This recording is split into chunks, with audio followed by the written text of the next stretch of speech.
Good morning, happy Friday, and welcome into the world's greatest Group of Five football podcast. This is the Group of Five guys. Our mission is to be the voice for the Group of Five football programs, the voice that the mainstream sports media absolutely refuses to be. We need your help to do that. We need you to follow us on all the social platforms at Group of Five guys. Go to YouTube, Apple Podcasts, Spotify, wherever you get your best podcasts. Subscribe to the channel, leave a 5-star rating and a review. Tell your family and friends all about us, or you can download the Varsity app for free. Listen to our show on there. On this episode, we are going to discuss the bludgeoning in Boone that occurred last night. We're going to talk about Friday night game, San Jose State at Washington State. Do we call it a Power 4 game? Do we call it a Mountain West game? Do we call it a Pac-12 game? I don't know. We're going to talk about that. We're going to talk about all the Saturday games and plenty more. Hope you enjoy the show.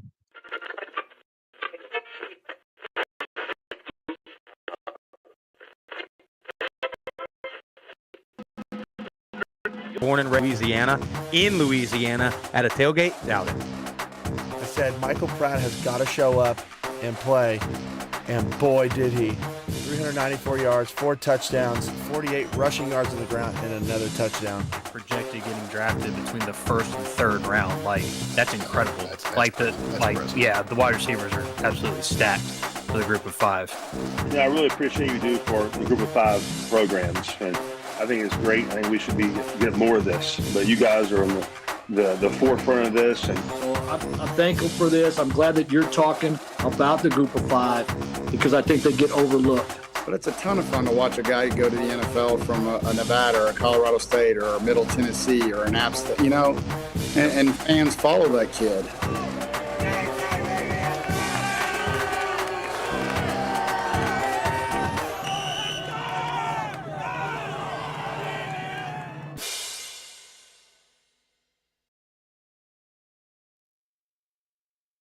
Well, Jeff, good morning. First things first, I need to make I'm going to preface this entire show by saying I got a new computer. So if there's any sound issues, video issues, probably my fault. Got a new, they call this a gaming computer now. And when I was talking to the fella at Best Buy, I was like, he's asking me about what games I play. I said, now look, buddy, none. Okay. It's for podcasting. And then he was like, then he tried to upsell me on some $2,000 computer. He's like, if you're running all those programs, and he started dropping all these programs that I'm sure you have, Jeff. And I was like, yeah, look, buddy, I just needed to have a halfway decent camera and a bunch of inputs. I am not the program guy. I'm just on there. And so, but anyway, I do like it so far. I went away from the Apple or from the Mac.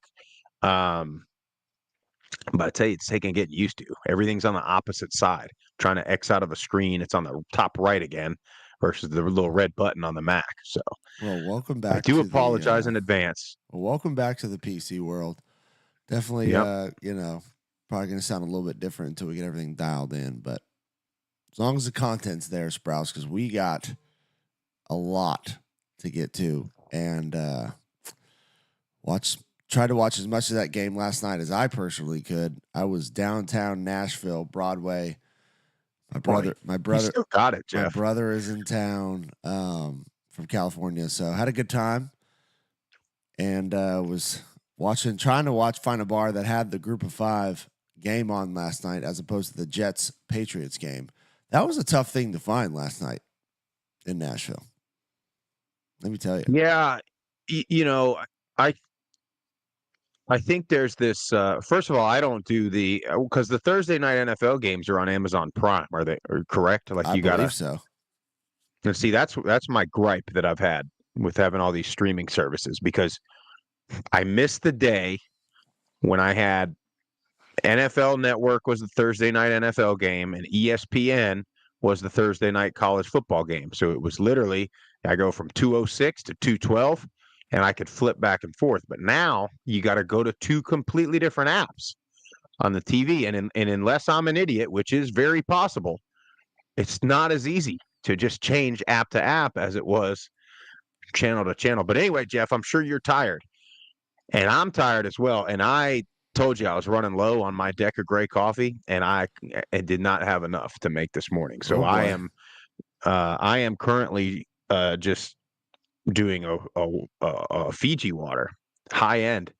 Look at And on you. sale, buy two, get two at Publix yesterday. But anyway, as you guys know, this show, the Group of Five guys, we have partnered with Deca Gray Coffee Company, roast to order bags of coffee, custom Group of Five guys, game day dark roast available. DecaGray.com. Use our code GOFG, 10% discount plus free shipping. Coffee's really damn good. Really damn good. I'm gonna tell you too. You know, my parents are not big coffee drinkers. My mom went with the whole bean as like a potpourri thing. You know what I mean? Look You at know, people her. that's old school. I don't know if people do that still, but apparently they do it in the Sprouse household. There you go. So, but it's good strong smelling coffee. I've been talking about it when I put it on the delayed brew and wake up to the pot already done. Whole house smells like coffee. It's really good. No, and especially on a morning like this where I literally just rolled in from Broadway 4 hours ago. Gotta have the Deca Gray roast to order. Hadn't been sitting on the shelf for a couple months. Good family owned business. They're supporting us, guys. So we need our faithful listeners and viewers to go just try them. If you're a coffee person, go order a bag. Doesn't have to be the dark roast, our game day signature roast. They got a ton of different breakfast. They got a breakfast blend. They got a medium roast. Just go check them out. It supports a great company that supports the Group of Five guys. So go check them out at decagray.com. Yeah, and one more thing to add as we roll into the actual fall season. Fairly certain they got the pumpkin spice up there. They got the Christmas peppermint blend. So a lot of good stuff on that website, decagray.com. Well, Jeff, it was a bludgeoning and boon last night. And I think neither of us are surprised that South played well and that South won the game. I think everybody's surprised on how out of hand and how quickly it got out of hand. And I want to be careful to make this as much about South Alabama playing well versus App State playing bad. Which I was getting some texts last night, and I'll be honest, man. I was saying, yeah, South is playing good, but App is playing so bad, it's overshadowing how good South is playing. A couple of things on South. They got into a shootout with North Texas in week 1, and Gio Lopez went down. So he misses week 2 against Ohio, who, if you remember our MAC preseason show with Alex was real high on the Bobcats of Ohio. And then they put up 100 points last week against an FCS team. So we're still a little unsure on South. But, man, that offensive line, the lanes, that Fluff, what a name, by the way, that Fluff was getting. I mean, and we've been talking about Gio Lopez. Tried to warn you. We tried to warn the people about Gio Lopez. He is something else now, and I think he's not a tall guy, but he's thick, and so he's brutal to try to bring down in the open field, and he's kind of sneakily even more athletic than you might think. And then, man, can he make some throws, some sidearm throws, back foot throws, across the body throws. That he had a what do you call it, Jeff, when you're running the opposite way and you throw back to he's got some serious arm talent, that guy. And he gave him fits, man. He gave him absolute fits. He did. And I want to make a comparison that some people might not know, but I know very well because I shared a quarterback room with him. He reminds me a lot of Dwight Dasher that played at Middle Tennessee, and not the 2010 Dwight Dasher that I played with, but the 09 Dwight Dasher that won the New Orleans Bowl and that led the Blue Raiders to an 11-2 season, I believe. Definitely has room for improvement in the pass game. But 16 to 24, that's not a bad day. 154 yards, 2 touchdowns in the air, had 105 rushing yards on 7 carries, and another touchdown on the ground. So, yeah, you're right. The offensive line, I mean, they had their way. They were opening up truck-sized lanes and holes on the ground. And then his just ability to extend plays. And I love what Applewhite was doing last night. He had some standard throws in the pocket, but a lot of play action, a lot of naked boots, getting him on the edge to give him the ability to run if it's there or to throw it when that was there as well. So shout out to Major Applewhite and shout out to, I'm going to be honest, Sprouse, Rob Ezell, the offensive coordinators. Now, I'm going to play this quick little clip. And I remember seeing it years ago when he was at the University of Alabama giving a Nick Saban impression. Shout out to Rob Ezell, offensive coordinator. Hey guys, we got a lot of guys here. You come to practice and you don't make weight. And you tell me you don't eat anything. Well, I know the air ain't got calories, guys. Let me tell you this. It's about being a champion. I've seen bits and pieces of it. You know, he doesn't like to do it in front of me too much. Today's practice was awful. And I'm going to tell you this. The day I can't get you guys to do it right, I'm going to go to the lake, sit on the ducks, and watch the ducks in you. I mean, shout out for having a great Nick Saban impression. And then, I mean, in Boone, that's a tough place to play. And you show up and your offense was ready to go. I mean, you said it. The bludgeoning in Boone. Yes, it was. And by the way, that impersonation, that's probably the first time I've heard it where I'm not watching it. It's even better when you're not looking at, when you're not looking at him. I mean, it sounds a lot like Nick Saban. Yeah. And for South, you got that box score in front of you, Jeff? I do. What was Fluff's stat line? Fluff's stat line was 14 carries, 116 yards, and 2 touchdowns. And about 100 broken tackles. Yeah, I mean, listen, like I said, credit to the offensive line of South Alabama. You watch that game, and that's the real difference, right? Because you go on the other side of the ball, and App, I realize they're young, but App, historically, O-line is what you can count on. And they were just having trouble picking up anything. I mean, any kind of, Dan Mullen said it a bunch on the broadcast. Any time they ran just like simple twists, I mean, they just couldn't block it. So you had pressure in Aguilar's face all the time. I mean, there was a couple moments in the game. Of course, everybody knows. I mean, I think, we talk about momentum and how these games can go based off of one play or two. And I mean, I think, right, there's 2 minutes and 50 seconds in the half. You're down 21-0.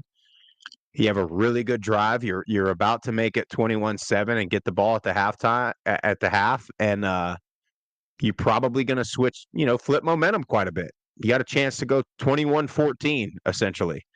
And then you just throw a really late interception. And they almost house it. And shout out to Christian Horn, by the way, for hawking him down on that play, because that's about the only effort I saw out of anybody on App State's roster last night, was chasing that guy down after the interception. Defensively for them, I talked about it before the game, Jeff. I mean, this is now every game that they've played. First drive of the game, they give up a big play. South Alabama goes down the field 6 plays, 75 yards, including a 50-yard bomb. How? I mean, just sleepwalking. And I talked about it. And if you watch that game, I mean, these guys, you're getting the huge holes from the offensive line against App's defensive line. And then App's linebackers and safeties, defensive backs, like, they look lost out there. I mean, there are a couple of times when they're getting sucked inside and Gio Lopez on the, pulling it, and just there's nobody outside the tackle box on App's defense. I mean, just missed assignments. You look at the first touchdown they scored on that little, play action, little pop pass. There's nobody behind. I mean, there's nobody on defense behind the play. I mean, I'm just watching this stuff. I'm watching, and then I'm watching the body language of these guys. And this is something that is the most frustrating thing as a fan to watch. I know coaches can't stand it, but I'm watching like these missed assignments or these missed tackles, and then I'm watching these guys on app. A bunch of Coach Stock used to say, "Don't be a hand clapper," and that's what all these guys on defense were. They look like they're not even trying, and then they're stomping their feet, kind of pouting, clapping their hands, all oh shucks, you know. And it's just like, man, I've never. It's just so hard to imagine App State being like that. And I'm not sure what the issue is. You know, I know a lot of people are going to say it's coaching, and look, that's indefensible. Now you're looking at three. You know, Clemson, you can chalk it up to, well, okay, it's Clemson. You know, that's one of the powerhouse programs in this country, so maybe that was it. But then you come back and you do the same thing against ECU. And then you come back and do it in your conference opener at home. I mean, something's got to change, I think, Jeff. Yeah, it's not a good look, for sure. And I think you said it right off the rip. You know, I don't want to just completely like act like App was all to blame, because I think that South is a lot better than they've shown in the first couple weeks. You saw it come to fruition. You know, the opener is the opener. North Texas scored a lot of points, and their offense has that capability. But when Gio was out game 2, he comes back game 3, scores 87, and then they come back and score 48. So like, this is the potential that this offense has. And when you got a dual threat guy like Gio and not turning it over, kid's got 7 touchdown passes, 0 interceptions. You play good ball like that, they have pieces on defense. And shout out to my guy Jamal Pritchett. Great game last night, 6 catches, 68 yards, and a touchdown. They have all the pieces. And we've said that. We said that last year when we went and saw them at Tulane. We thought that game was going to be very tight and possibly beat Tulane last year. They just had moments where they couldn't figure out like what team they wanted to be, how to put it all together. Maybe this is the game they got to figure it out. Maybe that, we said this last week, maybe that 87 points last week was the tipping point of confidence booster. I know it was against an FCS opponent, but I'm telling you, confidence goes a long way. Maybe that was the tipping point that got them rolling. And now they're like, okay, we can do this. We can put up almost 50 points in a game if we want to against a very good team. I still think App's a good team. They got some things to figure out for sure, but I'm not so quick to just mark it off as the Mountaineers are just not a good team. I think South is good. And when you have a quarterback that protects the ball, where you have to account not only his arm, but an efficient, dominant quarterback run game, you're going to have to commit an extra guy in the box for him. Because let me tell you, this is a running back that's physical, that can lower his shoulder, but is a damn good thrower as well. And I don't want to take that from him. I shouldn't even have said that he's a running back. He's built like a running back, but this is a quarterback that can run and throw. And I'm sort of scared if he can really figure it out in the pass game, because he left some balls out there last night. Yes, he did. That he's gonna learn from and gonna be able to start hitting. And if he does that, guys, look out. Sky's the limit for Gio Lopez. Donors, NIL collective, if South has one, you better figure out how to get this kid some money right now, because there's going to be teams calling for him. Well, and I'm going to just, I can't really reach. I'm not mobile enough. Pat myself on the back, because if you remember, Jeff, there was a Thursday night where I drove over to Troy and Carter Bradley was out. And I was telling y'all, I said, guys, they got this freshman, Gio Lopez. He's a problem. And man, and it's not, and it's one of those things where I'm not saying that he's better per se than Carter Bradley. He just presents different problems that are more difficult for a college defense to deal with. Carter Bradley. When I don't know what roster he's on right now. Is he still with the Raiders? Practice squad, I believe. Yeah, goes on and he's an NFL guy. Gio Lopez might not be an NFL guy, but he's a damn good college quarterback. But yeah, man, boy, they looked good. What do you think's more likely at this point, Jeff? That South keeps it going or App figures it out? Let me pull up South's schedule. I don't have. I'm probably about done with App State. I hate to say that because what I tell you, I said, Jeff, I made the mistake of watching Clemson and watching ECU, and it's bad. It's bad. I was telling you that it's really bad. And then they go and they do it again, and it reminds me so much. You brought up Dwight Dasher on the positive side with Gio Lopez. It reminds me so much of the year that we went 2-10 at Middle. We had the best roster we had in our time there, talent-wise. The best roster. That's a good comparison. A lot of good players on that team. But we just were bad. Like, bad effort, bad locker room. It wasn't a – I don't want to say too much. It was just a bad culture, and we had a lot of talent, and it didn't mesh. And this is what they remind me of because, man, I'm telling you, there was times there was times when they made first contact and it would have been a decent defensive play and you could see where South Alabama, they're getting ready to break a tackle. And then everybody else on Apps D is just standing there, just standing around watching one guy attempt to make a tackle when one guy ain't made a tackle on them all night. And then your DBs are just standing there watching a linebacker get run over, letting them run right past you. I'm telling you, man, I've never seen anything like it. It is, boy. Yeah, I'm upset. I'm not ready to count out the Mountaineers. I'm just not. They have too much experience. They have too much talent. And I respect Coach Clark too much to just think that this team's going to lie down and not pull it out. Because let me tell you, they got a big one at home next week against Liberty. But yeah, I'm looking at South Alabama's schedule.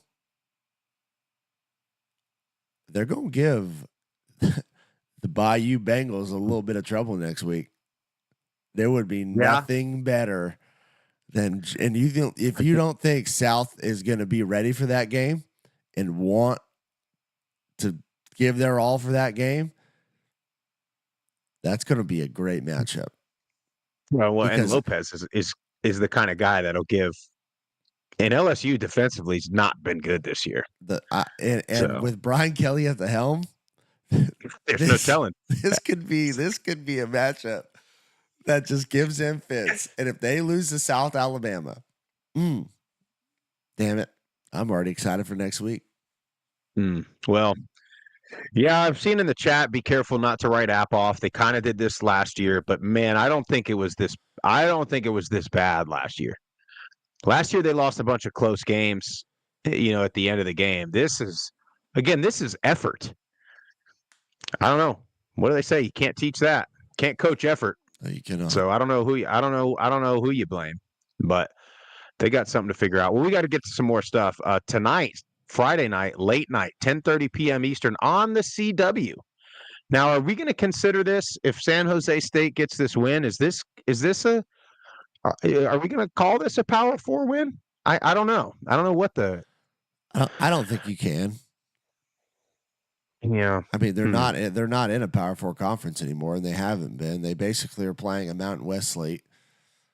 So, well, I do think this is a good test. A conference win. Yeah, that's true. It's a Pac West win if they win it, but I do think this is a really good test for San Jose State. They're undefeated. Their schedule so far has been questionable. They haven't necessarily played anybody really good. I don't think Washington State's really good, but I think it's the best team San Jose State's played so far. Yeah. They got to make Washington State's quarterback throw it. I mean, he's about a 50% completion kind of guy. But he runs it like crazy, and he's their leading rusher. So he's kind of all they. I don't want to say he's all they got, but he's their number one offensive thing that you got to handle. Mateer, is his name. So they've got to make him stay in the pocket and throw it. And then I'm telling you, I like this Emmett Brown to Nash combo. Emmett Brown's got 9 touchdown passes, 6 of them are to Nash. I like that combo. Emmett Brown, he's one to keep watching for San Jose State. You've liked him last year a lot. I did. I think Air Force is down. San Jose State already beat them. You got Boise, you got Fresno, you got UNLV. San Jose State could be sitting right there. Hey, this is going to be a good test for San Jose State. I'm excited to see what they can do because, like you said, this is by far going to be the best team that they've played so far this year. And, shout out to Nick Nash. That kid's hung around there for a while. Played a little quarterback at one point. Does have a touchdown pass on the season, by the way, as a receiver. And let's just go ahead and call it what it is. Emmett Brown, boys, if you're a Back to the Future fan, this is old Doc Brown out there slinging it. I mean, Marty, we got to go back, right? Where's the flex capacitor, man? Let's get in the DeLorean. Let's freaking 88 miles per hour, baby. Come on, Doc. They got to call him that, right? What'd you say? I hope at San Jose State they're calling him Doc Brown. Surely. But the problem with that's that, Jeff, we're old now. I know. Those kids on that roster probably haven't even heard of Back to the Future, let alone seen it. Sprouse, I got a quick story for you, okay? Let me hear it. Those were my favorite movies growing up as a kid. And we used to go down to Disneyland every single year in LA. And that's like an 8-hour drive. So I remember, and my sister, she was a dancer. So we would go down there. There was a big dance competition every summer. And we would go down there. I had the Back to the Future on VHS, 3 different tapes. And we used to always stay at the Residence Inn down in LA near Disneyland. And I'll never forget, we left to come back home one year and I forgot. Oh, no. Back to the Future, number 3. And it wasn't like we bought the VHS. It was a blank VHS tapes that we recorded from the TV that you had to fast forward through the commercials. And I was devastated. Left Back to the Future Part 3, where they go to the Old West. And come on, Doc. Get a win for the brand here. I know they're not technically a Group of 5, Power 5 matchup anymore in Washington State, but hell, 2 3-0 teams going at it tonight. Go ahead and get the win. Come on, boys. Did you have one of those rewinding machines growing up? Like you rent a movie from Blockbuster, and you watch the movie, and then you had to put it in that little. It was a little box. Like all you could fit in it was the tape. That was it. Yeah. And then you just had to hold the rewind button down, and it took a couple minutes, and then you'd return it to the Blockbuster. I'll tell you what, times were easy back then, weren't they? Oh, they were great. You go to the old Blockbuster 90s. On Friday afternoon. I had one like a block away from my house, so we would walk to the South Shore Shopping Center, go there and see what they had. We tried to get there right after school because there was a Friday afternoon rush to get to Blockbuster, whether it was renting a video game, renting a movie, and every once in a while you'd go to rent something, and you'd have to look around a little bit because people would take it if they weren't ready. They'd get there like real early, or they'd cut class, and they'd take the games before like their parents could come and rent it, because you couldn't just go rent a game. You had to have a parent, and they would put it behind something else. So you'd have to like do a little digging around if you couldn't find your tape. That was so devastating, because you'd see that it would always have the main the picture, like the main cover in front, and you'd be like, oh hell yeah, they got one left, and then it would be something else behind it.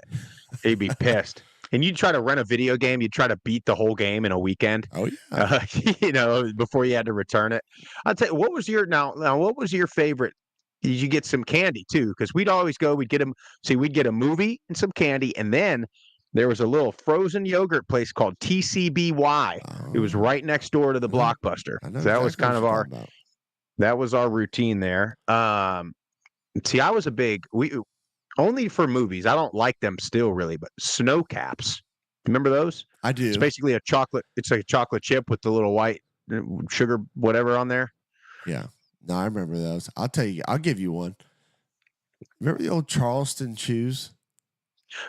Charleston Chew, big Charleston Chew guy. And they had the minis at Really? one point where you could buy a bag, and they were just like little bite-sized little Charleston Chews. They were great.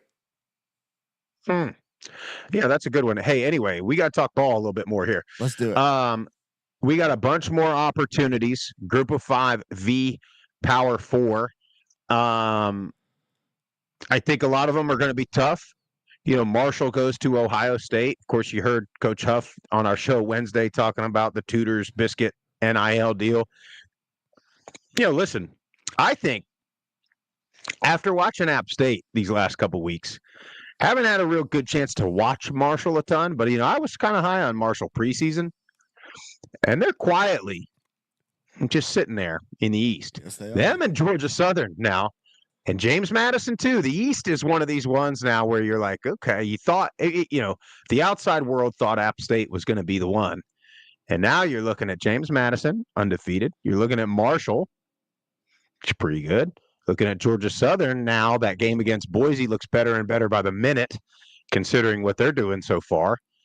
So, they were saying it on the broadcast. That's the Sun Belt's wide open. It always is, but it looks to be even more wide open as of right now. But Marshall, I think it's going to be tough. Ohio State is a lot of people's favorite to win the whole thing. They're 40-point dogs. Yeah, maybe they can get a couple guys to transfer in the offseason, but I think they'll play them tough though. I think if it gets to that 39.5, I think that's going to be late. I don't think it's going to be a situation where it's 35-0 at halftime. I think you might see something like 28-14 or 28-7 at halftime, and then late, turnover type of thing makes it get out of hand. Charlotte going to Indiana. Charlotte, I'm over. I'm over Charlotte too. You want to talk about two coaches that are built for the press conference. It's Biff Poggi and Kurt Cignetti here. There's no telling what they might say. Cignetti's going to say, "Google me." Biff's going to blame the fans if they lay another egg. So we're going to watch that to just see what happens. We see what their handshake looks like post game. Yeah, unfortunately, I think Indiana is better than most people think, and not ready to give them the Big Ten title berth. But it's going to be tough sledding for the 49ers. If Indiana goes to the Big Ten title game, I feel like I will retract anything negative I've ever said about Kurt Cignetti. Because there's no denying it at that point. I'm still an asshole. Yeah, as far as the guy's character, and I guess if they do, good for him. Guy's confident in himself and his coaching abilities, as he should be. But they got a long road ahead. We'll see. Yeah. I'm nervous about this next one I got. James Madison going to Chapel Hill, North Carolina. 10.5-point dogs. This is James Madison's run defense versus North Carolina's run offense. They've had a running back go over 100 yards in all 3 games this season. North Carolina has. A little nervous for this one. The James Madison Gardner Webb game is throwing me off a bit on James Madison. But this is going to be a test, but they're going to have to stop the run, because if they can't, it's going to be a long night or a long morning. I think this is an early game, but they got to stop the run. Carolina's got 2 or 3 backs that can all do it, so it might be tough. Yeah, hopefully they can move the ball. That's, to me, they're not as well-rounded as they've been. They lost a lot in the portal last year, obviously losing your coach and all that, but if they can, like you said, if they can handle the run, they'll have a chance to win, hang around and possibly steal this game. But I think it's going to be too much for them. Yeah, and the good news for them is, Drake May is not walking through that door to play quarterback for Carolina. So they can key on that run game, and we'll see. Now, Ohio Bobcats at Kentucky Wildcats. The only thing I like about this game is Kentucky's coming off of a game versus Georgia where they feel like they probably should have won.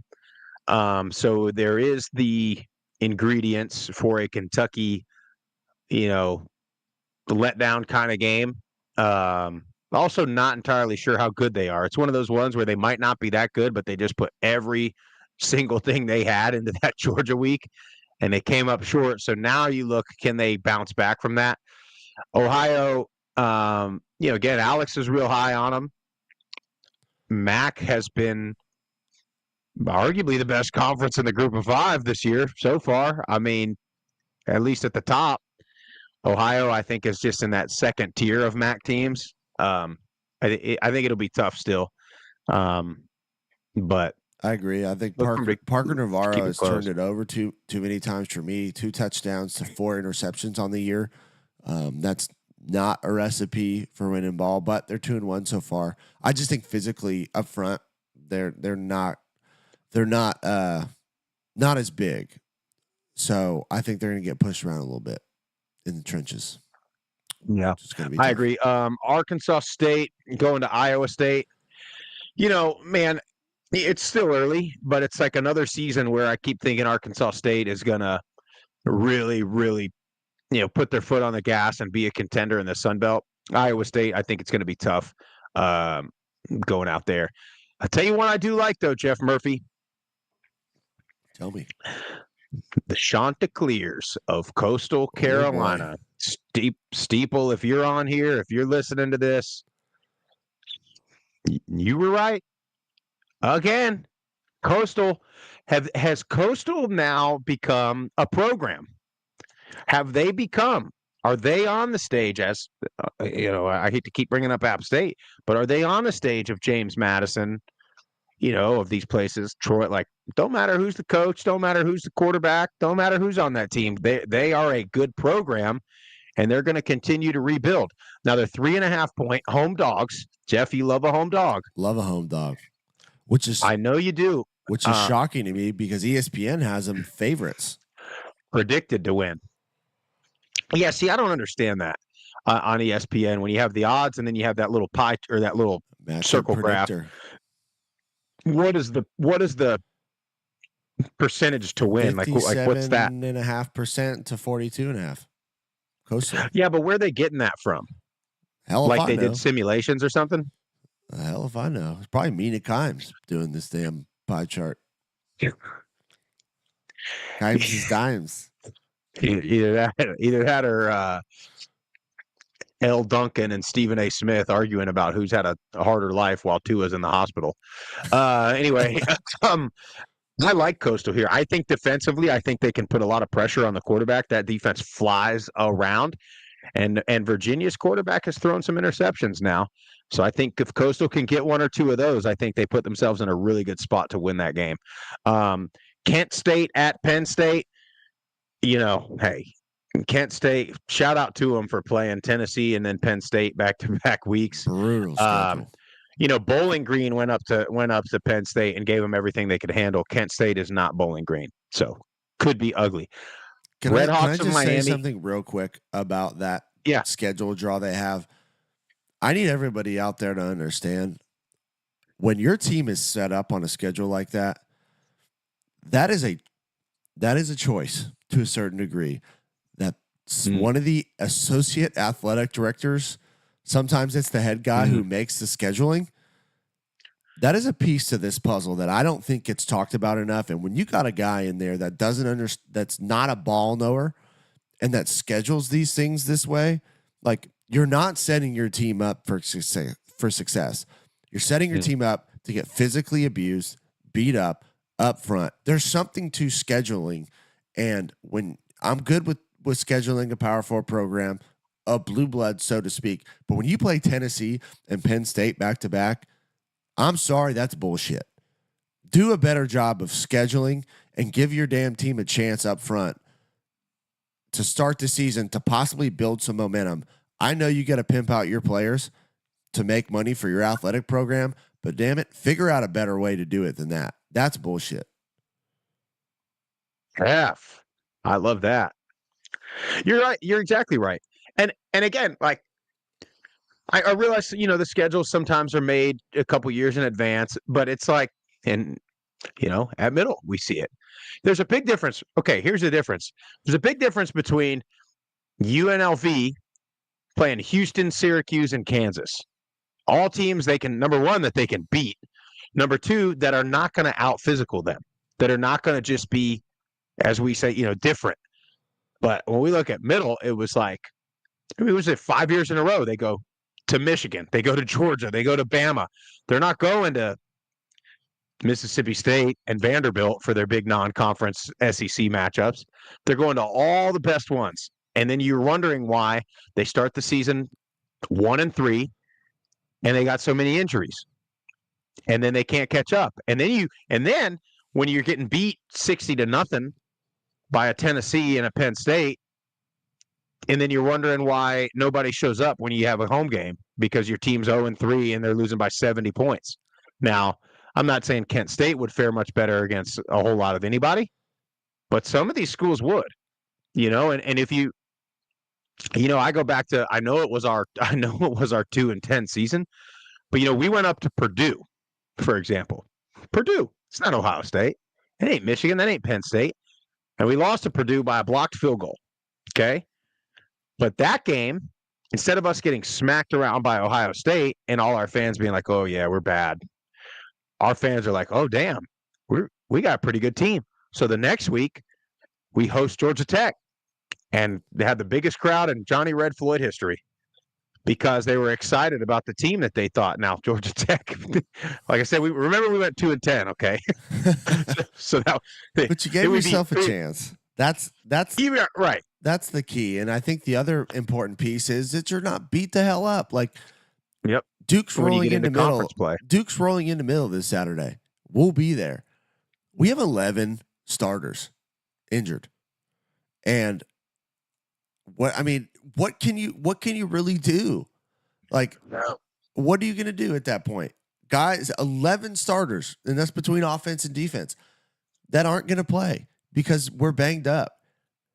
And I know you can control some of that with your off-season workout regimen, but also some of it is just by chance, and some of it is because you played Ole Miss, and they're a big physical team. And then it just doesn't give you a chance for success when you go Ole Miss, Western Kentucky. With people think some people don't think they're good, but they're your rival. Like you get demoralized by your rival after you're playing Ole Miss, and then you got Duke, and then you got Memphis, who's going to be a playoff team. Like, who's doing the scheduling? Can we please figure this out? And at least for one season at Middle, give us a damn chance. Let us get a little bit of momentum. Yeah, and the worst part about all of that is those same teams are the same ones that don't have any depth at all. So now your 11 starters are out, and now, I was a walk-on. You're going to have walk-ons playing. And that's not a good recipe, and you haven't even played a conference. You haven't even gotten to the meat of the conference schedule yet. Anyway, the Red Hawks of Miami at Notre Dame. Alex thought Notre Dame was going to go 0-2 against the MAC. I'm not seeing it from this Miami team. I am seeing myself as being dead wrong on this Miami team.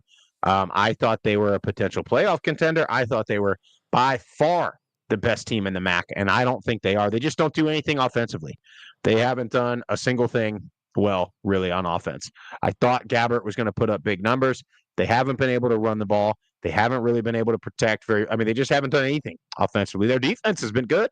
Defense has been, they are who we thought they were, and but offensively they can't do anything. And Notre Dame now, here we go, right? If you watch this game, I would like to count how many references you get to, though this is what it's supposed to look like when Notre Dame plays a MAC team. You ready for that?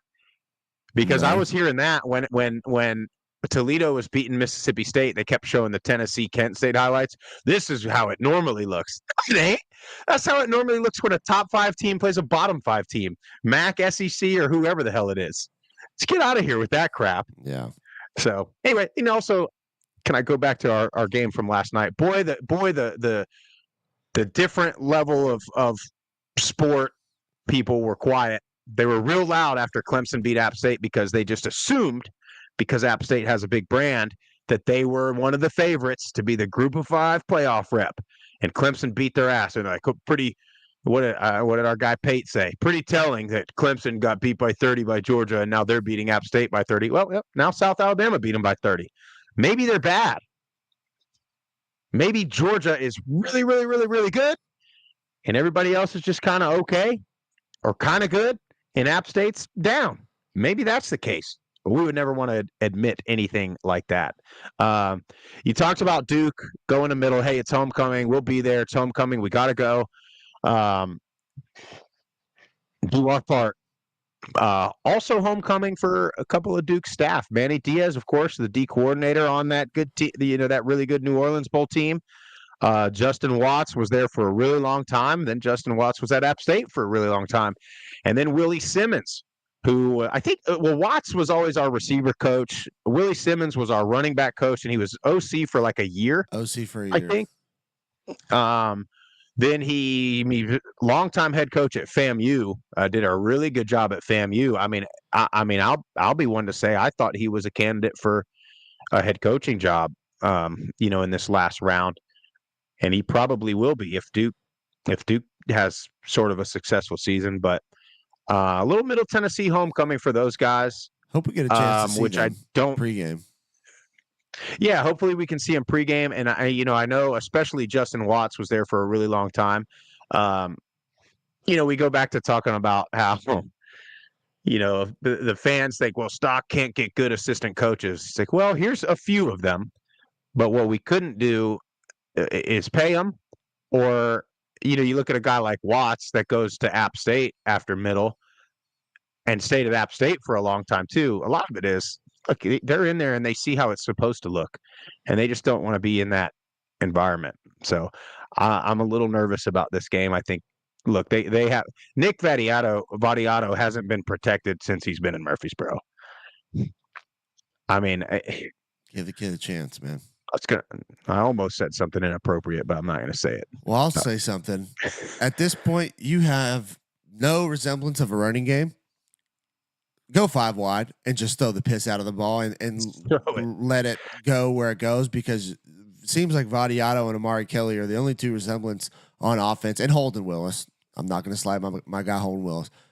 Let's just spread it out and throw it. And if they give you a 5 or 6 man box, check to a run and try and run it at times. But man, it's tough when you can't run the ball. It really is. You become one-dimensional. It's easier for defenses to game plan against you. So at this point, let's just spread it and throw the piss out of the ball and see what happens. Yep. You got the Miami Hurricanes of Miami, Florida. 17-point favorites going into Raymond James to play the South Florida Bulls. This is one that in the preseason, it's kind of one of those intriguing matchups.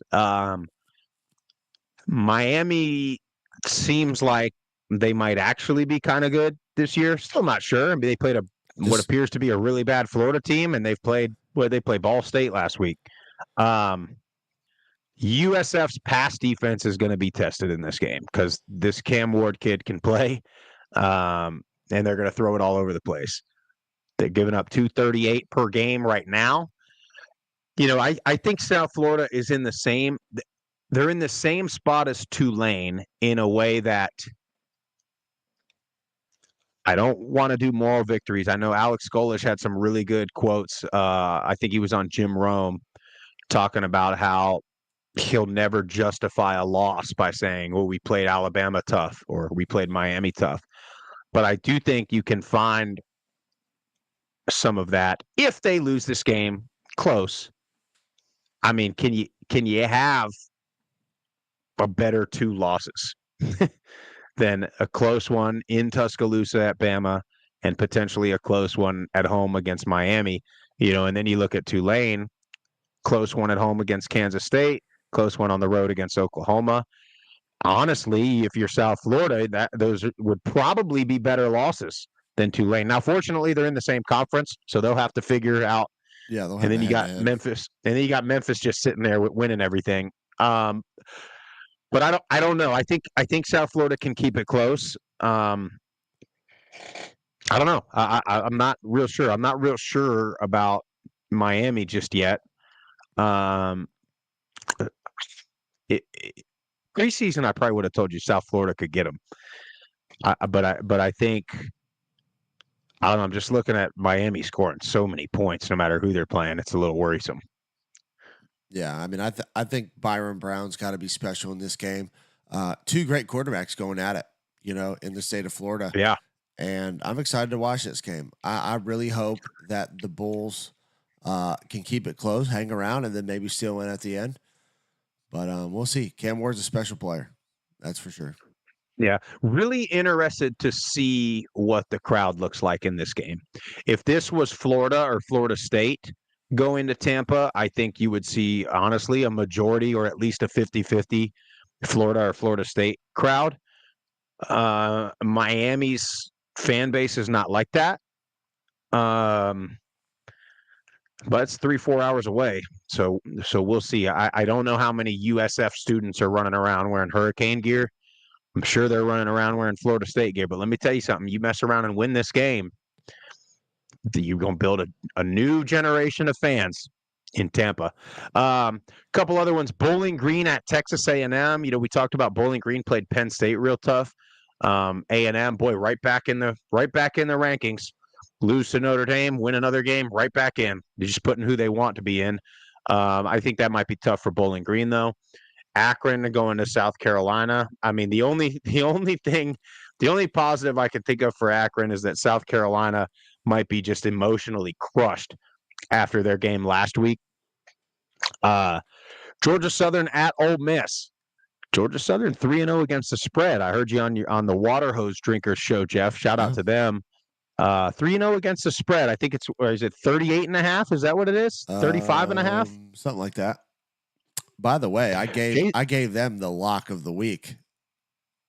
And that was before we did our show. I was like, he asked, what's a good value bet? I said, spot on. South Alabama money line. Take them. Yeah. J.C. French hasn't turned it over yet. He's going to have to not turn it over again. If they want to stand a chance, and because Ole Miss is going to score, we know that. They look to be a pretty good team. ULM Monroe at Texas.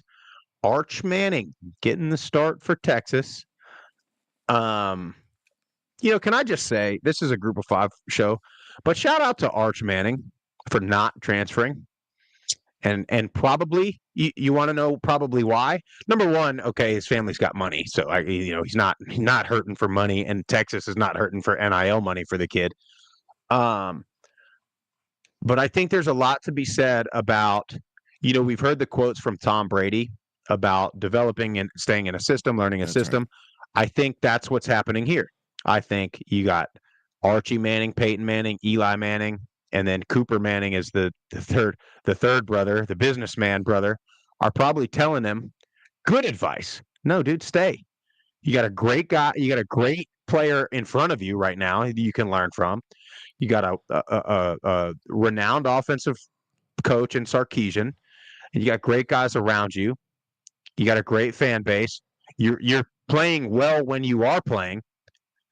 Wait your turn, man. Yep. And be probably a Heisman favorite and national championship favorite as soon as you step on the field. But so he stays versus some of these other guys that, have different parents or relatives that are in their ear, probably telling them take the money and run. But anyway, shout out to him. I heard Monroe's D coordinator talk about how a lot of their teams played against Arch Manning in high school. They're not scared of him. I'm not scared of Arch Manning either. However, Texas has about 100 other guys that you probably did not play in high school. That's right. So it could get ugly for Monroe. I'm going to tell you, Jeff, Group of 5 versus Group of 5, non-conference. Tulane's going to Lafayette to play Louisiana. 2.5-point favorites for Tulane. Am I crazy to think that that's super low? No. Am I missing this? Now, Louisiana is 2-0. Played Grambling and they played Kennesaw State. Tulane is 1-2. They played Oklahoma and Kansas State. So Tulane's played 2 playoff contenders, and Louisiana hasn't really tested competition yet. I think this is low, and I think Tulane at this point, I just can't see Tulane not winning with style the rest of the way against a team that I think they're better than. It's not a knock on Louisiana. I think they're really good. I think they're a contender in the Sun Belt West. But again, I think Tulane is on a different level, and I think they cover that one. Yeah, to me, it almost seems like a little bit of a trap. Maybe Vegas is trying to make some money. But here's the deal. I don't know exactly how beat up Tulane is after those two games. Haven't seen a ton about the injury report about them. But I think Tulane, and I'm gonna stick with my assessment before the season. And you saw glimpses of it over the last 2 weeks. I think Tulane is really good. I think they're physically a little bit different than most of the group of 5 teams that they're going to play up front, especially. And then quarterback was my biggest question mark because they got talent on the outside at the receiver. They got Mekhi Hughes at the running back spot. I would, if my assessment was correct, Tulane should win and win definitely by more than 2.5 points. But this is, Louisiana's going to be fired up for this game. They want to stay undefeated so far. So it's not going to be a pushover. Louisiana's not going to lie down. Tulane's got to come ready to play. Does LSU have a game this weekend? Yeah, they're playing no, it's next weekend, isn't it? I don't know. It's a good question. Yeah. I'll look it up and I'll get back to you on it. Let's see how the state of Louisiana approaches this ball game, because you got two really good teams in the group of 5 playing each other, and LSU, yeah, they play UCLA. We're waiting for the state of Louisiana to turn their back on Brian Kelly and go support some real college football down in New Orleans or down in Lafayette. So, but we'll see. Utah State at Temple is very interesting. Utah State, I think, big. I think they're going to throw it all over the place on that game. You got a couple FCS opponents. St. Francis playing at Eastern Michigan, Eastern Washington playing at Nevada, Houston Christian, formerly Houston Baptist, going to UTSA. Let me tell you something. UTSA needs to get a win. They just need to get something positive momentum going. I forget what the line is on this. Southern Miss at Jack State. I think Southern Miss money line, but I'm fairly certain Jack State's the favorite in that game. But I like Southern Miss in that. Jack State, I jumped off that bandwagon after the first weekend, after that Thursday night game versus Coastal. They just did not impress me at all. And then here, I'm going to tell you, this game is very important for both teams, Jeff. And you have been high on both. Well, I'm guilty of calling them both dark horses in their conference. UTEP at Colorado State in Fort Collins. I think Colorado State is probably the better team. Interested to see how the rest of their season goes after last week's just debacle in Fort Collins. I don't want to see any, I could never be a coach because I couldn't deal with it. Like I couldn't deal with the undisciplined stuff that they were doing last week. I wouldn't know. I'd say I couldn't deal with it. I wouldn't know what to do. When you got, Nicolosi doing his too small thing and all that, I want to see Colorado State just play well, especially offensively. Just not turn it over, complete some passes. You know what I mean? I mean, just and then UTEP, I feel for Scotty Walden a little bit. I still like him. I still think they're building. This is a 2 or 3 year deal for him. But I think Colorado State's going to get the win on this. We'll see how pretty it is, though. On paper, they got the better athletes, but as always, you got to show up on the field and do it, and that's what Colorado State really hasn't done this year, especially offensively. So they got to get it going. Complete some balls early, get in a rhythm for BFN, and there's no reason why you shouldn't be able to score. That's the thing. So if they don't, honestly, to me, if Colorado State doesn't put up 21, 28 points, I'm going to start being real worried about the Rams. Yeah, I'm already worried about them. Their seats might start warming up right before ski season. You know what I mean? Right. You might start getting warm out there in Fort Collins. East Carolina at Liberty.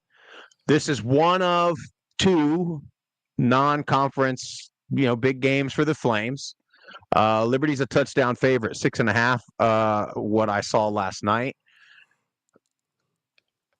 That App State Liberty game next week, to me, has just lost all its luster.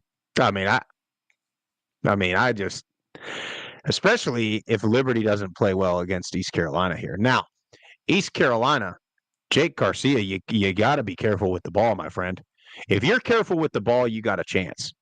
If not, you're going to get picked apart. I am still waiting for Salter to the show to get going. I keep waiting for it to happen. I think you're at a little bit of a tipping point.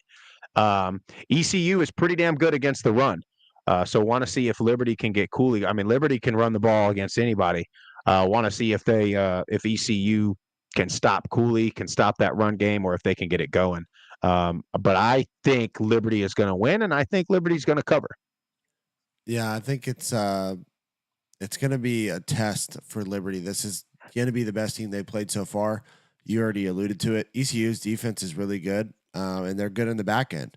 So, if you can essentially make Liberty a run dominant team and basically take away the pass game, you're going to have a really good shot. I just don't know if offensively they got enough to make it happen. That's, to me, they got a great running back, but Garcia has not shown me much. Yeah. Monmouth at FIU. I think FIU is going to get another win in Pitbull Stadium under their belt. So that should be good for them. FAU going to UConn. It's a long ways now. That is south to north. FAU looked pretty good last week in that Shula Bowl. Give me FAU there. FAMU going to Troy. Little band battle for that one. But I think Troy's going to get a win, and I think look out now, Troy. I don't know who they got next week, but I think Troy might start rattling off some wins here and put themselves back in the mix over there in the Sun Belt West. Tulsa at La Tech. La Tech looked kind of good last week against NC State. Let one go. I would love to see La Tech be good. I would love to see, Ruston, I'd love to see Louisiana have 4 or 5 good group of 5 programs going. If Monroe and La Tech could get going, they'd have that. But I think La Tech is going to win this game. Tulsa doesn't have a whole lot on that roster. So give me La Tech. Another gigantic non-conference group of 5 on group of 5. The Toledo Rockets going down to Bowling Green, Kentucky. Both teams coming off of very emotional, big wins. Toledo obviously going down to Starkville and shutting up the Cowbells, and then Western going down to Murfreesboro and just absolutely blasting the Blue Raiders in their rivalry game. To me, it's intriguing. Here's what else is intriguing about this, Jeff. You're a betting guy. This line opened up Western a half-point favorite. It is moved to Toledo minus 2.5. Wow. I worry. They both had big wins. Western's win was kind of expected. I don't think anybody thought Middle stood much of a chance against the Hilltoppers. Toledo's win is a little more unexpected, going down to SEC country and getting a dominant win. So I almost think I want to get a trend going here, and I want to see if I'm just speculating. I don't know if this has any merit to it at all. It might be opposite. For Toledo, I almost think when you have these big wins, we always talk about the letdown the following week. It's normally at home when this happens. I almost think going on the road again is going to help prevent that, because that's been the big thing is you get a big win and then you have this big home crowd that you don't normally have, and then you lay the egg. So I think going on the road to Western might help Toledo in this case. We know Western Kentucky is going to throw the hell out of the ball. Toledo's pass defense hasn't been fantastic. It's been fine. I like Toledo, though. I like Tucker Gleason. I like them, overall defensively. We'll see. You're going to get Veltkamp. You're not going to get Finley. Although that might I think that's a be bad positive. for Toledo. I think, I think Veltkamp is better. I think it's a at this point. positive for Western. And I'm still waiting on my shirt. I lost the bet last week, 100 Miles of Hate. So I got a Western Kentucky shirt on the way. I got to wear that, take a picture, post it. I think you got to wear it. I think you got to wear it on the job at the deli. If I was a Western fan, that's what I would have put in play. Well, they didn't, so I'm not. I will take my picture. Soft. I will post it, and I'll donate to their NIL collective. But for that very reason, I'm sick of losing to them. I think Toledo wins big. I think it's not close. I think Toledo runs away with it. Tucker Gleason is that dude. 9 touchdowns, 0 interceptions. Love that stat line for him. And I'm with Dan the Rocket Man Savage. Toledo, I have slept on them this season. Didn't give them a lot of love preseason. I'm on. I hope I don't jinx them. Yeah, I'm on the Rocket bandwagon. I am glad that they're good. We are working very, very diligently to take our talents to Toledo, to catch a game up there. So need Toledo to keep on winning because need to see that place absolutely cranked if we get up there. Yeah, give me Toledo. I think close though. Didn't they play in the Bahamas Bowl a couple years ago? Wasn't it Toledo and Western that was like that wild overtime game? Yeah, so looking for a really good game there. Wyoming at North Texas. Man, Wyoming wheels are coming off. It seems like in Laramie. North Texas. See, now I go back to that North Texas win against South Alabama in week 1, and I'm like, oh, wait a minute now. Is North Texas a little bit what we thought? I think they are offensively. Give me North Texas in that game. Which Chandler Morris are we going to get? Are we going to get Chandler Morris against South Alabama, or are we going to get Chandler Morris in that offense against Texas Tech? Now, I think Tech's better than people think, but you talk about a bludgeoning. They lost me about $1,500, Paulie, last week by not even being close to covering the spread. So I want to see North Texas show up and have a dominant win at home. Yeah. Portland State going to Boise State. Boise State back on the field. They ought to win that handily. And then Northern Iowa going to Hawaii in the late night. Give me Hawaii. Couple conference games in the American. Rice at Army.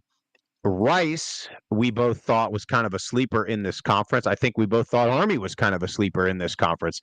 Still think Army is. Don't necessarily think Rice is. Give me Army. They're a touchdown favorite. Give me Army pretty handily in this one. I think Rice is not going to be able to stop the run. And if you can't stop the run against Army, we know this, you ain't going to win. So give me Army West Point. Memphis going to Navy. This is always a scary one. It's always a scary one for the American favorite when they go to Navy. Memphis is 9-point favorites. I think Memphis is going to get this done. I think that it's going to be closer than people think. I think Navy could cover that 9. I think Navy is going to try their best to keep. Well, of course, I know they're going to try their best. I think they'll be able to do it decently. Is keep Hennigan and that offense off the field, and keep them out of rhythm. So it might be a little sloppy. I think a sloppy win for Memphis is what I'm predicting there. I think Memphis handles it no problem. That defense looks to be pretty darn special, physically especially. I don't know if Navy scores, to be honest with you. Yeah, well, they might not. I think it could be, could be a 17-0 kind of game. Yeah, it's something like that. Conference USA, New Mexico State at Sam Houston. I'm a little surprised at how big this line is. It's got me puzzled. I think Sam Houston's good. But I think New Mexico State ought to cover that 16.5. Sam Houston, I do think has inserted themselves in the top tier, the top tier and a half, maybe 1B, behind Liberty and Western, I think. But they got a chance in Conference USA. Some action, buddy. Give me Central Michigan -6.5 all day long at home against Ball State. Now, probably give me Buffalo plus 13.5 at NIU. Makes me I think nervous a little Buffalo, yeah, Buffalo is a little better than I think we thought preseason. And NIU, this is you got blinders on because they beat Notre Dame. I think don't get me wrong, I think they're a really good team, but I think that this line is happening because everybody thought, well, they beat Notre Dame, they must be just way better than everybody else, and that's not the case. We know how the MAC goes. It always happens like that. They beat a big time opponent, and then they get into MAC play, and there's no telling what could happen. I think NIU wins the game, and I think they'll hover right around their same spot where they're at in the rankings. But I do think Buffalo's going to cover that. I think this is a low scoring, defensive type battle, grind it out kind of game. And then another late one, Fresno State, 13-point favorites at New Mexico. Give me Fresno. Yeah, I like Fresno to cover that game. I do too. Give me Fresno big there. I think Fresno kind of, for whatever reason, quietly just flying under the radar. It's almost it's almost like with the playoff and the group of 5 being guaranteed a spot, the top teams in these conferences are even more under the radar because you're getting a little bit of the national coverage, but the national coverage is talking about 1 or 2 teams every week. They're not talking about the Fresno State. I mean, they're talking Boise State, UNLV, Texas State a little bit. I mean, that's well, you had Fresno State. Fresno State had the loss, week 1 against Michigan. So I think they kind of got buried a little bit, and even kind of in our standard. I mean, I was real high on Fresno. I still think they're one of the most talented teams in the Mountain West.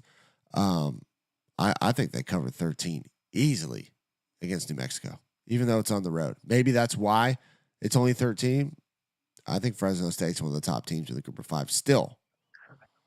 Yeah, no, I agree. And they're a program. I talked about that earlier on the show.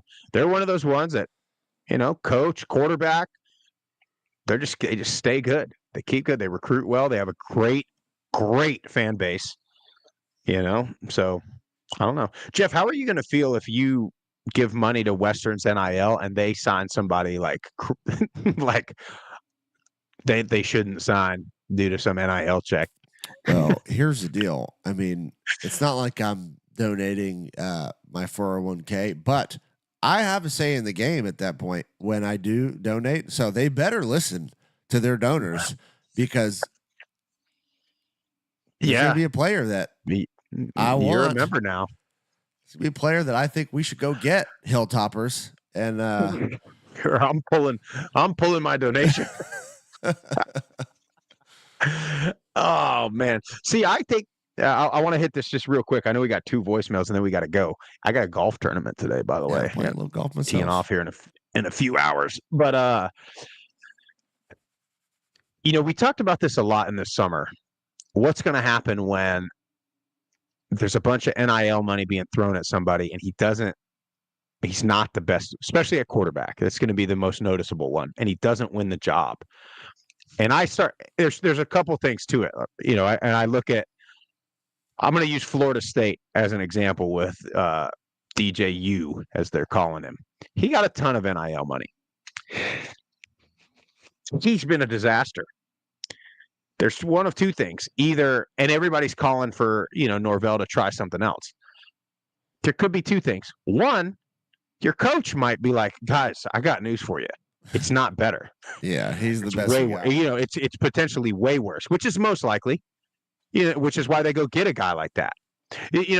That's the thing. You're not going to go all in the portal if you think you have a guy coming in that's going to be good. You're not gonna. So you do that because you don't have a guy. Now, the other part of it is, and this was my fear of this whole NIL thing, is, if you have a big dollar, high dollar donor, and you go get a guy based on their NIL donation, that donor wants that guy to play. Otherwise, they threw their money away, essentially. So I worry about that. I worry about the scenario where a donor says, hey, you think about it, you go back to like high school, right? You think about a high school and a dad that's a millionaire or whatever that gives a ton of money to the school, so their kids got to play quarterback or their kids got to play shortstop, their kids got to be the pitcher, their kids got to start. I worry that that's going to creep into college with some donor giving a ton of money saying, hey, look, it's my buddy's kid or whatever, or I'm the one that got this kid here, he better play, or I'm not donating next year, or I'm not donating this summer, or I'm not sponsoring the alumni tournament, I'm not sponsoring this event. And so I'm telling you, you're just going to allow the more money that gets involved and the more human beings that get involved, the more corruption you're going to see. That's right. And the more impurity you're going to see, which is why, like we always say, Jeff, the group of five is where they play real college football, because you're just never going to get as much as they're getting at some of these other programs. We got some voicemails. Guys, it's Friday, and I believe these two voicemails are from the same caller, one pregame, one postgame. This is the kind of stuff that makes for a great call. Excitement, intrigue pregame, and despair postgame. So, guys, call these hotlines. Call them tomorrow night after all the games. Call them tomorrow morning before the games. It'll be good because Jeff and I will be together in Murfreesboro, so I'll just see that damn phone ringing all day long. I can't wait to see it. 615-900-4286. Jeff, let's see what we got. Let's get right to it. Our boy Stu's right had a tough one last night, boy. Hey, boys. Stu's writing Twitter. Question. I was listening to the episode this morning. Sprouse said that he's seen some effort issues on our defense at App State. What games are you talking about? Because the defense played their tail off against East Carolina after the scripted watch out on the third play. Hell, we only gave up 3 points the rest of the game after the first quarter, and one of their touchdowns was a pick six. I rewatched the game Sunday and didn't see any effort issues. I saw some terrible targeting calls and guys flying around the ball. It looked like the tackling was pretty good. I didn't see any effort issues, and don't know that I have. Maybe the Clemson game I left in the second quarter and will not rewatch that. But you're getting drugged. I don't like seeing low effort, but if ever there was a game to get away with it, that would have been it. Just curious as to what games you're talking about. Was it this year? Or was it last year when we caught fire halfway through the year and wound up going to the conference championship game and winning a bowl game? Just curious. Thanks. Let's get number two. Hey, boys. This is right on Twitter. That's all I've got. That was post game. Yeah. Not much there. I don't even think it was post game. I think it was. I don't think the game was over yet. Well, wrong about that. To answer the question, I mean, you saw it last night with the effort stuff, and maybe effort is not the right word, but it's something. I mean, they look stiff, they look slow, they're reaching out. I mean, I don't know. I would call that effort. I mean, and yeah, they ended up playing a lot better in ECU, but on the very first drive of ECU, they had the same issue. It seems like it's been a Clemson game, ECU game last night, first drive of the game. He just puts them behind, and you gotta know at this point that when it happens on the first drive, guys on the offense, other guys, they're at that point, it's like you gotta throw your hands up, and then when it keeps happening, you're gonna start getting that mentality of like, well, here we go again, here we go, and then it's gonna creep into the rest of the team. But anyway, hey Stu, thanks for the call, man. I really do. I mean, we've had a great time in Boone a couple different times. They got a great fan base. I hope they can turn it around for those fans. Those fans deserve it because those fans are going to keep showing up. But man, Turn around quick, Ugly. or else the Fire Clark contingent will start to get louder and louder. They're pretty loud last night, on the Twitter sphere. So, we'll see. They But were loud last year, and they ended up in the conference championship game. they did. Maybe that's what they need. Maybe it's a little bit of a reverse psychology type of thing. But hey, look, that's all we got for y'all today. We will be in the borough tomorrow for homecoming. I'm not going to do a show or anything tomorrow because I will be traveling in the middle of the night tonight, getting up early, going to the game tomorrow after playing a round of 18 here in a couple hours. Hit 'em straight. I got my flamingo and hibiscus flower polo that I'm going to wear. Very excited about it. Definitely a big networking event, air quotes there. But Jeff, I'll see you in the morning, my friend. Guys, we'll see you Monday morning. Another big Saturday.